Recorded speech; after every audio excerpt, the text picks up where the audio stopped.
बिस्मिल्लाहिर्रहमानिर्रहीम अस्सलाम वालेकुम दोस्तانو उम्मीद लरم تاسو روغ جوړ او خوشاله وي او ژوند په ماسو کې به دوستانو دیر کوهستان ډیره زیاته افسوسناک او دردناک واقعه را مخته شوې ده خزې خپل درو میاشتو لور ډیره زیاته به دردې سمړه کړې ده اخر ولې مړه کړې ده د ماشومې غلطي سو او د خزې ولې دا کار وکړو دوستانو د بره کې ټول معلومات د ویډیو کې شریکام ورکړه تاسو ټول معلومات باندې ځان خبرول غواړئ مونږ ویډیو ځان ستر اخیره پورې وګورئ او چې کوم ملګری مونږ په چینل باندې نوی دي هغوی د مونږ چینل مخه ځان سره سبسکرایب کړئ ټلې نشان دی وایي تاکي موږ راتلونکي معلوماتي ویډیو هغوی ته په اسانۍ سره ملاو شي دوستانو د واقعه د دیر کوهستان ده چې ښځې خاوند خپل میانځ کې چې کومې لانجې وي هغې نتیجه دا ووتله چې ښځې خپل خاوند ته زور ورکولو دپاره خپله لور مړه کړه اخر ولې موږ دې حد پورې غورځېدلی یو موږ اخر ولې یوې واقعې نه عبرت نه اخلو میاوالي کې دا واقعه وشوله چې خاوند سړي خپله ورې زه لور قتل کړه دلته درو میاشتو لور قتل کړه اخر ماشومې غلطي سوه هغه خو فرشته وه په کار وه چې موږ د واقعو نه عبرت واخلو د واقع نیګیټیوټي پھیلولو دپاره نه دي دا واقع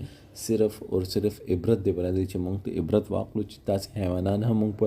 د معاشرې کې شته دي چې موږ که یو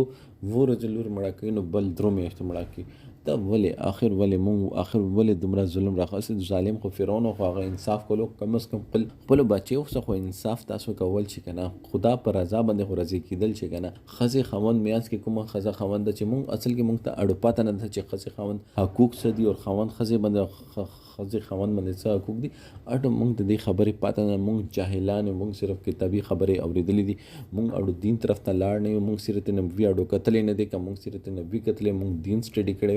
نو مونږ ته پاته وا چې خزه خوند باندې خزه باندې او مونږ اخري لیمټ څه دی مونږ ته خپل حدود پاته و دلته مونږ ته خپل حدود نه د پاته چې کله حدود تعین نوي نو هغه ټیم کې بیا داسې کارونه کیږي چې هغه باندې معاشره شرمېږي او دوی ژوندۍ ورڅخه